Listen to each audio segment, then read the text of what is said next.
How you doing? Good man, how are you? I'm good. I'm good. Well, thank you for allowing me the time. Just to start, Shaka, like, do you want to kind of introduce yourself a little bit? I know you're half of the Artcomes First team, and just talk a little bit about like what you guys do and how this whole relationship kind of started.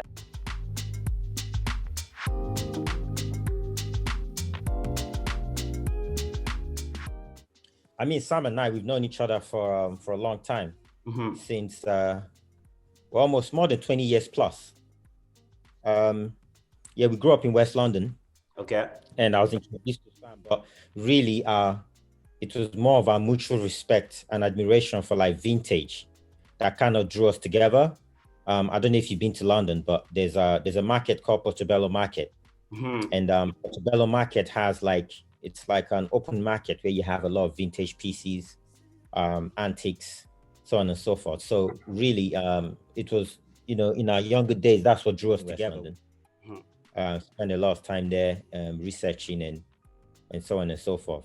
But yeah, that's really how the passion started. But as far as a company, yeah, like it was started more out of a necessity, and it gradually grew into a business.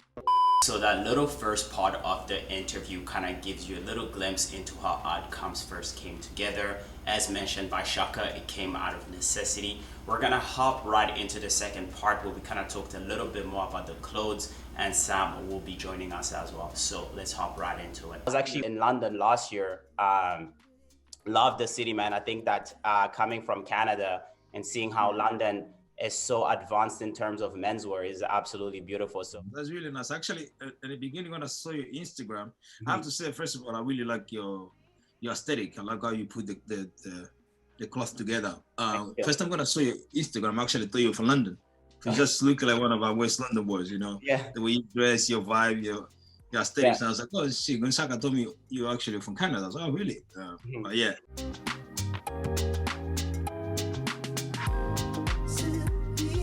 Like one thing that I kind of wanted to do, guys, was kind of talk about the pieces. Well, first of all, like thank you so much.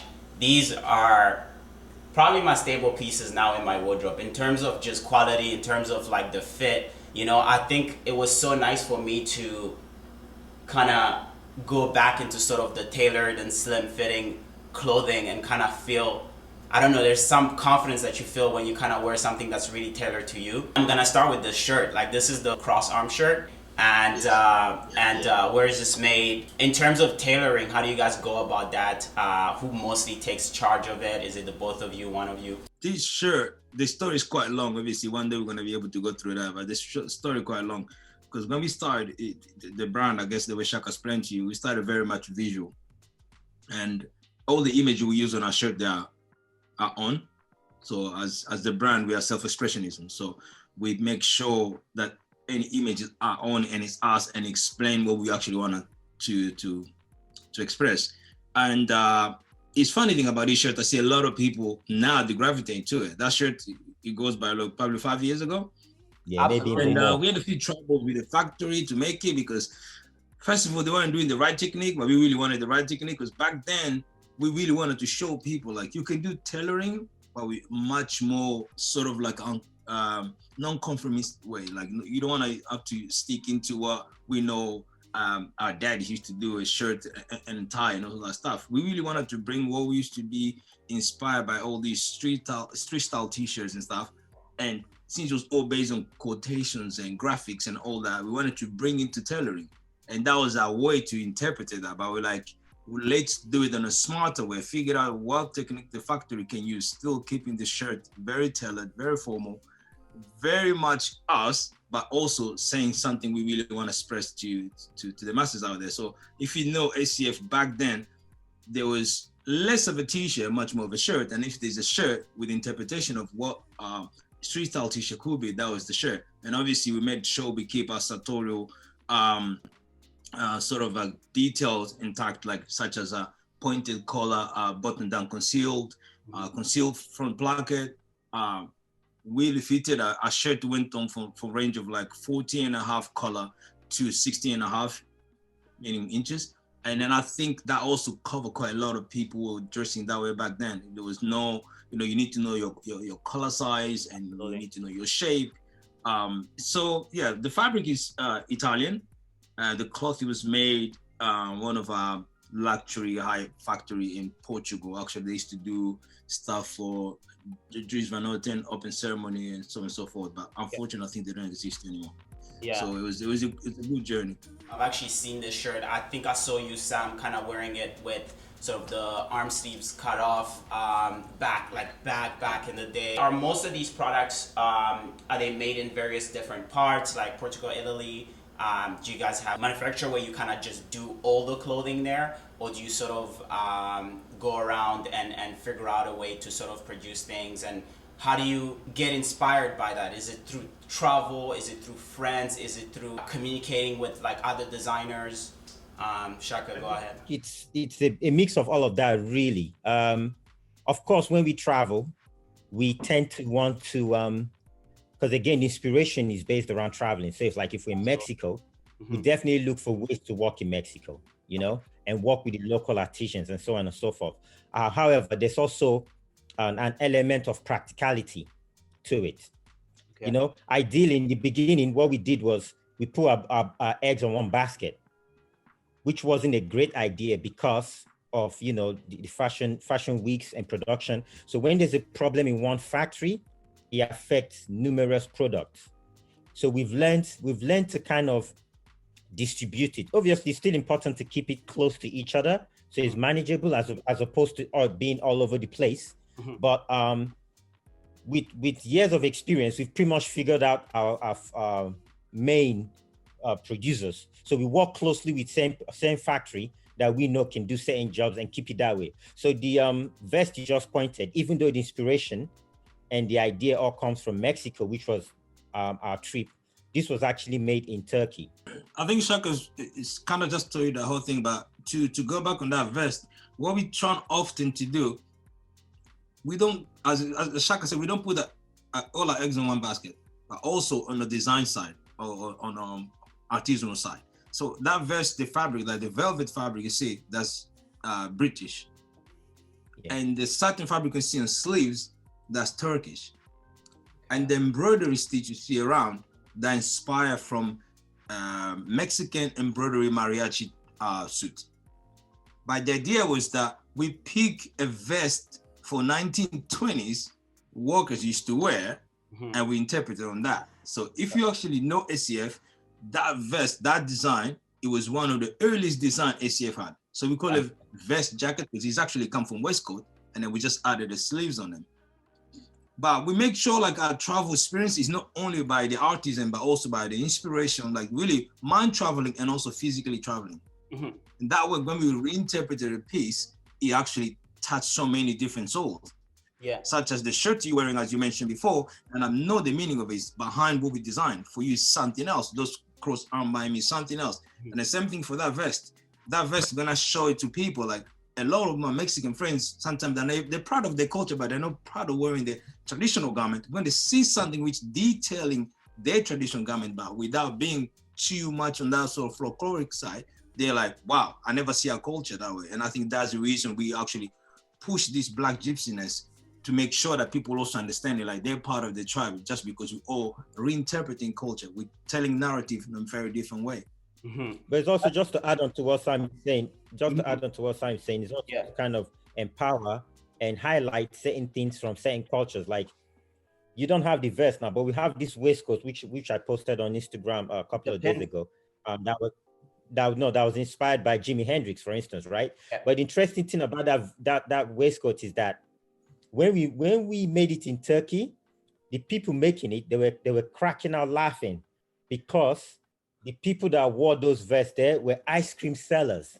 Oh wow! So people that sold ice cream. But the funny thing is, when I posted the pictures now, the same guy from the factory, even though he's left, the same guy from the factory that was laughing there was an ice cream piece, actually sent me a DM, and he's like, "Wow, I can't believe this piece looks like this." One, he's never seen it on black tone, but he's also never seen it with other pieces styled together, right? And he wrote me and he said, wow, I can't believe this is the same piece I was making joke of that I would never wear. But having seen you posting it and seen everyone wearing it differently, he would wear it.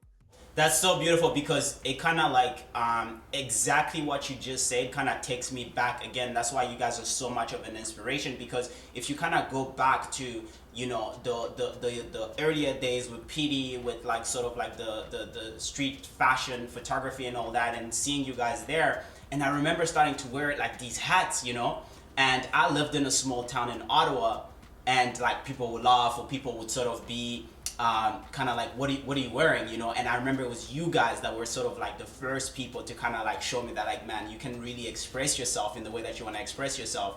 And I think that that's what I try to communicate today through my personal work, just that the authenticity and sort of developing your personal style in the way that you see fit, no matter how young you are. And for you to say that, you know, first they laugh, but then like you sort of keep expressing yourself or keep designing, and then eventually it's kind of like, wow, I didn't expect it to turn out like that. And now I'm actually kind of intrigued to try, you know. It's beautiful, because for me that's really what fashion is about. It's just like figuring out ways and good ways to express yourself fully and be authentic in how you dress and the things you do, and how you want to sort of like inspire the people, you know. Now You just sorry to cut you off. No, You no, just what- described our first. You just described Artcomes First in the words you said, because we always say that to people. The reason we started the whole thing, because we felt like we wanted to express ourselves in a way that people wasn't expressing themselves, but it wasn't so positive, because most of the time we got negative feedback. That's actually when we went harder. So negative feedback was actually needed for us to be able to push into call it Artcomes First, because we're like, if they don't like it, meaning we're doing the right thing. So Absolutely. let's go with it. So it wasn't about making pop music. I've noticed that you guys do use a lot of satin like fabric. Can you talk to me a little bit about that? Like these trousers, which fit absolutely amazing. Like even the crop, the pleating is great. Can you talk to me a bit about the fabric? Like why do you guys use that so much? Like even on the waistcoat as well. So one thing I would like to say, first of all, we always been a very much tailoring, suiting people. Mm-hmm. And when I'm talking about that, I want to again explain what tailoring and suiting means for us. We never really see suiting as like you just have to wear like a blazer and a trouser, your traditional cut. Like we love the fact that you can do a combination and give people that suiting idea, that suiting silhouette, but at the same time also make it sustainable. So by the time we design this collection, we say, first of all, you don't really change the wheel, you just shape the wheel. Okay. So the idea of designing a tailoring trouser on a normal fabric, again, we're like, that would be just us doing the same thing. How about starting looking into different sort of finishes? Because again, remember, we are black on black on black. So all black everything, it can't just stay in one palette, in one color, one sort of fabrication. Yeah. And we start looking into fabrication, which could give us a different sort of feeling and shades of black.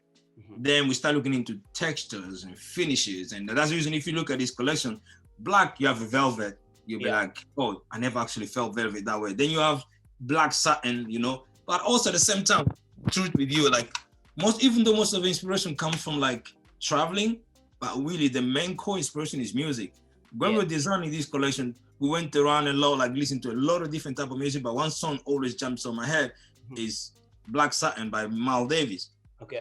And I just love the word of satin, like, you know, like sometimes I believe like satin word or black satin was created based on black woman's skin. Like, you know, I'm straight up like just sexualizing the whole thing. But I think that idea of like using satin in a collection, it was like taking it for jazz, from the black woman's skin, from like the whole war satin. It was just beautiful to use all these fabrication, but also to make sure those names are part of the collection. So velvet, satin, silk, all that was meaning of us saying this is tailoring for us now, and also to the cover of it.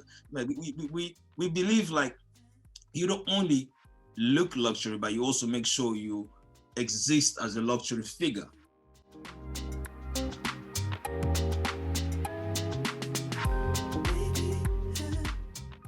Amazing. The last thing that I kind of wanted to touch about, I know that like you guys do avec ses frères as well. Is there kind of like a difference between, I guess like the Artcomes First is sort of like the design group, and then avec ses frères, is that like small portion of collections that you guys design with like other sort of creatives or other designers? what's the meaning behind Avec ses frères, because it has been there for quite some time, you know. I see Shaka give me a smile there. No, I'm laughing. I'm laughing because you got it the other way around. You almost got it. Like, so what's happening is Artcomes First is the collective. Okay. Right. So when you said Artcomes First is the collective, it's like on a company side, it has different facets. It has different elements to it. So if you look at the site, or even if you followed us closely, you see what we tend to do is everything we tend to do. We try to make sure it has an acronym, ACF, right? Yes. So Avec ses frères is actually the clothing brand under Artcomes First, right?